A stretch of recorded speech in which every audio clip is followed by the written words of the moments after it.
Here's the 30-second lesson on what legends know. Never practice nunchucks in a crowded room. Never eat chole before a road trip. Always take your shirt off before you iron it. Don't take a call near a swimming pool. And don't forget, saving is not investing. Legends don't just save, they invest in mutual funds. Mutual fund investments are subject to market risks. Read all scheme-related documents carefully. You must have heard people often quoting the 3-generation rule in the context of family businesses. What it essentially suggests is that most of these family businesses don't last beyond 3 generations. Basically, the first generation earns, the second enjoys, and the third squanders. Every country has its own version of this saying. In Brazil, for instance, it goes like, rich father, noble son, poor grandson. You must be wondering why I'm talking about this in my politically correct show. Well, it struck me in the context of Rashtriya Lokdal chief Jayant Chaudhary's likely move to dump Samajwadi Party as an ally and enter the NDA tent. He's a third-generation dynast, grandson of former Prime Minister Chaudhary Charan Singh and son of former Union Minister Ajit Singh. When I'm talking about the 3-generation myth about business families in the context of Jayant Chaudhary's move, I'm definitely not suggesting an end of his political fortune. And I'm also not saying that going with the BJP is a bad move. I'm talking about the 3-generation proverb in the context of the political dynasts that we have in India. Some of them may seem to fit the bill. But it's not because the shirtsleeves-to-shirtsleeves saying is the absolute truth. There are ways these dynasts can beat it. But I'll come to that later. Let me talk about Jayant Chaudhary first. Remember Kishore Kumar's song in 1971 film Kati Patang? Shama kahe parwane se pare chala ja, meri tarah jal jayega yahan nahi aa. Wo nahi sunta usko jal jana hota hai. Basically, the flame asking the moths to stay away, but moths don't hear, don't listen to the flame because they have to die. Think of the BJP as Shama or a flame and regional parties as parwanas or moths. BJP chief strategist Amit Shah is not Anand Bakshi, who would think of the flame asking the moths to stay away. That only happens in the world of romance. In Amit Shah's world, Shama must entice the parwanas. And Jayant Chaudhary of the RLD is ostensibly finding it difficult to resist the flame. Dil jeet liya, he posted on X after Prime Minister Narendra Modi announced Bharat Ratna for his grandfather. It doesn't take much to win the heart of a leader whose party has been out of power for a decade. Incidentally, in 1976, when the issue of dual membership was being discussed, in the context of the formation of the Janata Party and Jan Sangh leaders' affiliation to the RSS, Chaudhary Charan Singh had said, Jan Sangh should not be part of the Janata Party. Union Minister Bhupendra Yadav and Ila Patnaik have mentioned this fact in their book, The Rise of the BJP. Like Charan Singh, Jayant Chaudhary's father Ajit Singh, his son, had dropped and made allies at the drop of a hat, much to their advantage. Charan Singh was part of every Congress-led government in Uttar Pradesh until he defected from the party to become the chief minister in the first non-Congress government in the state in 1967. 3 years later, in 1970, he became the CM again with the help of Indira Gandhi's Congress R. He took her help again in 1979 to become the Prime Minister. In the meantime, he formed at least 4 parties after Congress.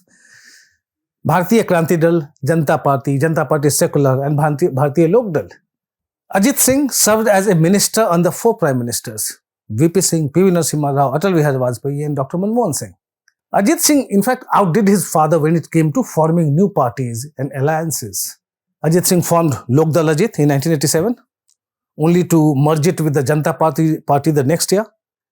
He joined the Janata Dal when it was formed through the merger of the Janata Party, HN Bahuguna faction of Lok Dal and the Jan Morcha. Ajit Singh then switched to the Congress and contested the 1996 Lok Sabha election as a Congress candidate.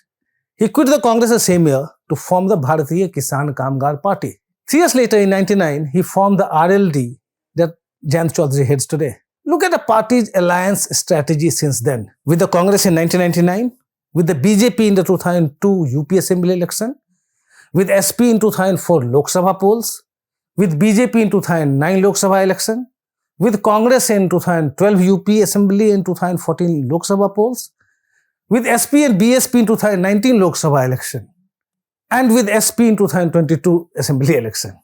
If you feel dizzy trying to keep count of Charan Singh's and Ajit Singh's political somersaults, don't blame yourself. It has always paid for the Chaudhary family of Uttar Pradesh. Jayant Chaudhary's grandfather was a mass leader who could oppose even Jawaharlal Nehru's idea of Soviet-style cooperative joint farming. In 1959, during the AICC's Nagpur session, a resolution was passed recommending cooperative joint farming as future agrarian pattern. That was at the AICC session.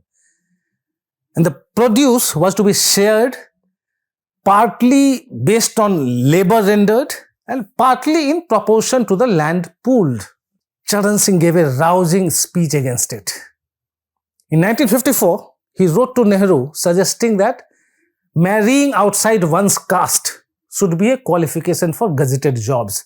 Basically, if you are marrying within the caste, you do not qualify for a gazetted job. That was Charan Singh's suggestion to Nehru.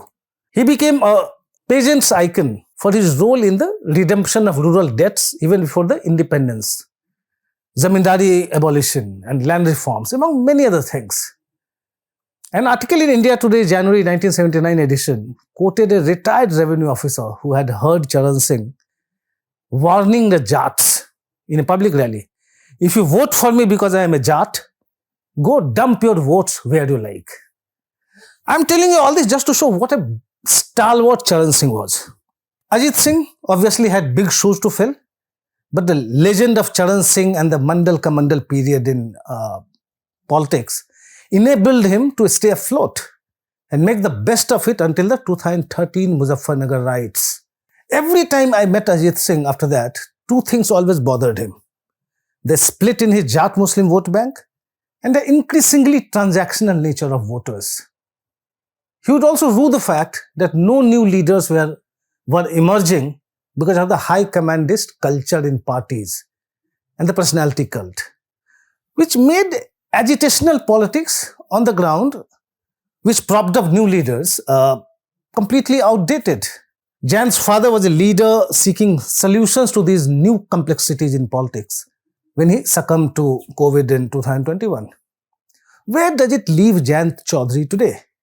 He's caught between a rock and a hard place. Like his father, he has been trying to revive his party's Jat Muslim vote bank. If he goes with the BJP, he runs the risk of losing the Muslim vote for good. A large section of the Jats is already aligned with the BJP. The BJP would love to make RLD its ally and gradually win over the Jats who currently support Jayant Chaudhary. And that's what brings us to what we started with: the 3-generation rule in family businesses and Jayant Chaudhary's predicament. According to an article in the Harvard Business Review, this 3-generation rule came from the 1980s study of manufacturing companies in Illinois. The study found that only a third of family businesses made it through the second generation and only 13% through the third. With a master's degree in accounting and finance from the London School of Economics, Jayant Chaudhary would know about this 3-generation rule, myth, whatever you call it. It may also seem to apply to many other political dynasties in India, from the Nehru-Gandhi family to Thakres, Pawars, Gaudas, Chautalas, Udayanidhi, and they're all, 3rd-generation dynasts. No. It would also worry many 2nd-generation dynasts: Akhilesh Yadav, Tejaswi Yadav, Chirag Paswan, Hemant Soren, Nara Lokesh, Anupriya Patel. There are many of them.